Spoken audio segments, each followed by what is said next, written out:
दरम्यान एक आणखीन मोठी बातमी समोर येते। भाजपकडून अखेर शपथविधी सोहळ्यासाठी फोन जायला सुरुवात झालेली आहे। भाजप आमदारांना फोन जाण्यास आता सुरुवात झाली असल्याचं कळतंय। पंकजा मुंडे यांचं देखील नाव समोर येतंय। पंकजा मुंडे यांना देखील निरोप देण्यात आलेला आहे। भाजपकडून फोन गेला असल्याचं कळतंय। त्यामुळे पंकजा मुंडे यांना नेमकं आता कोणतं मंत्रिपद मिळणार हे पाहणं महत्त्वाचं ठरणार आहे। पंकजा मुंडे यांना फोन गेलेला आहे। भाजप आमदारांना सध्या फोन जायला सुरुवात झाली असल्याचं पाहायला मिळतंय।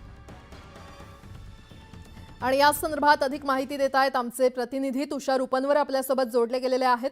तुषार, भाजपकडून सध्या आमदारांना फोन जात आहेत, कोणाकोणाची नावं समोर येत आहेत? पंकजा मुंडेंचं नाव समोर आलंय। प्राजक्ता, आपण पाहिलं असेल तर पंकजा मुंडे यांचं नाव खूप महत्वाचं आहे।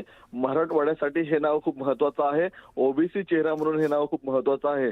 आपण पाहिलं असेल तर राज्य मंत्रिमंडळामध्ये महिला आमदार म्हणून पहिल्यांदा आता आपल्याला पंकजा मुंडे मंत्री होताना पाहायला मिळणार आहे। कारण की 2.5 वर्षाच्या कालखंडामध्ये महायुतीमध्ये भाजपा पक्षाच्या महिला म्हणून कोणीही त्या ठिकाणी मंत्री होऊ शकलं नव्हतं। मात्र आता महायुतीमध्ये भाजपाकडून पहिला क्रमांक लागलाय महिला मंत्री होण्यामध्ये, ते म्हणजे अर्थात पंकजा मुंडे यांचा। सध्या पंकजा मुंडे आपण जर पाहिलं असेल तर त्या वरच्या सभागृहामध्ये म्हणजेच विधान परिषदेवरती सदस्य आहेत। कारण की त्यांचा लोकसभा निवडणुकीमध्ये पराभव झाला होता, त्यानंतर त्या विधान परिषदेवरती आल्या आणि आता त्यांना मोठी संधी त्यांना मिळाल्याचं पाहायला मिळतंय। देवेंद्र फडणवीस यांच्या टीममध्ये आता पंकजा मुंडे मंत्री म्हणून काम करताना पाहायला मिळणार आहे। यापूर्वी जर आपण पाहिलं असेल तर 2014 ते 2019 या कालखंडामध्ये देवेंद्र फडणवीस यांच्या टीममध्ये पंकजा मुंडे यांनी ग्रामविकास मंत्री म्हणून सक्षमपणे काम पाहिल्याचं आपल्याला पाहायला मिळालं होतं। मात्र नंतर त्यांना 2019च्या विधानसभा निवडणुकीमध्ये पराभवाला सामोरं जावं लागलं। मात्र आता पुन्हा एकदा पंकजा मुंडेंचा जो राजकीय वनवास तो आता संपताना आपल्याला पाहायला मिळतोय। निश्चितच तुषार, धन्यवाद या सविस्तर माहितीसाठी। यंदा थंडी उशिराने सुरू झाल्याने रब्बीची पेरणी लांबलेली आहे। मात्र यावर्षी देखील चोपडा तालुक्यातील रब्बीची 90% पेरणी पूर्ण झाली आहे। तर केळी आणि हरभरा पिकाला शेतकऱ्यांनी पसंती दर्शवली आहे। जळगाव जिल्ह्यात फळ पीक विमा योजनेअंतर्गत शेतकऱ्यांना 31 ऑक्टोबरपर्यंत फळ पीक विमा काढण्याची मुदत होती। त्यानुसार 75,000 हेक्टरवर 72,064 शेतकऱ्यांनी पीक विमा काढला असून आता त्यांची पडताळणी होणार आहे। रब्बी पीक हंगामासाठी ओळखल्या जाणाऱ्या सोलापूर जिल्ह्यामध्ये यंदा लांबलेल्या पावसाचा परिणाम पीक पेरण्यांवर झालेला आहे। मका लागवड मोठ्या जोमदारपणे झालेली आहे। विशेषतः मंगळवेढा आणि सांगोल्यासह माढा, पंढरपूर आणि मोहोळ या भागात मक्याचा पेरा जास्त प्रमाणात झालाय। यंदा कोकणात हापूस आंब्याचा हंगाम हा 90 दिवसांचा असणार आहे। तर 15 मार्चपासून हंगामाला सुरुवात होणार आहे। यंदा 30% आंब्याची आवक वाढणार असल्यानं आंबा प्रेमी खुश आहेत। नववर्ष आणि नाताळच्या स्वागतासाठी लोणावळा हाऊसफुल झाल्यानं पर्यटकांची पावलं लोणावळ्याकडे वळू लागलेली आहेत। त्यातच मावळमधील कासारसाई धरण परिसरात नागरिकांची गर्दी पाहायला मिळते। ठाण्यामध्ये आज आणि उद्या पाणी कपात होणार आहे। ट्रान्सफॉर्मरमधील बिघाड झाल्यानं दुरुस्तीसाठी 15% पाणी कपात करण्यात येणार असून नागरिकांनी जपून पाणी वापरण्याचं आवाहन करण्यात आलंय।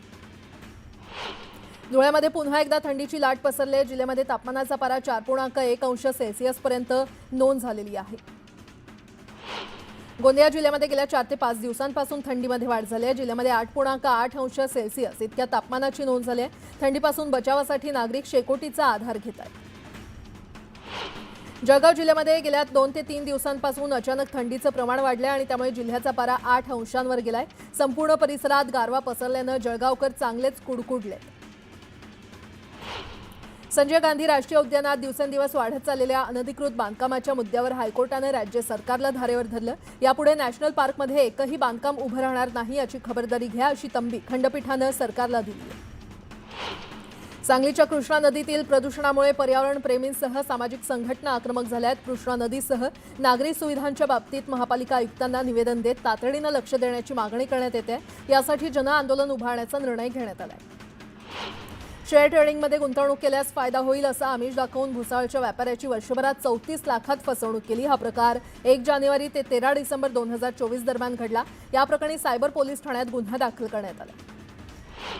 गोंदिया जिल्हा वाहतूक विभागाला इंटरसेप्टर वाहन मिळणार आहे। जिल्ह्यामध्ये अतिवेगानं वाहन चालवणं, मोबाईलवर बोलणं आणि दुचाकीवर हेल्मेटचा वापर न करणं हे प्रकार रोखण्यासाठी हे वाहन महत्त्वाचं ठरणार आहे। नगरमधील करंजी घाटात बिबट्याचं दर्शन घडलं। नगरहून तिसगावकडे जाणाऱ्या प्रवाशांना करंजी घाटातील संरक्षक कठड्यावर बिबट्या बसल्याचं दिसून आलं आणि यामुळे प्रवाशांची धांदल उडाली।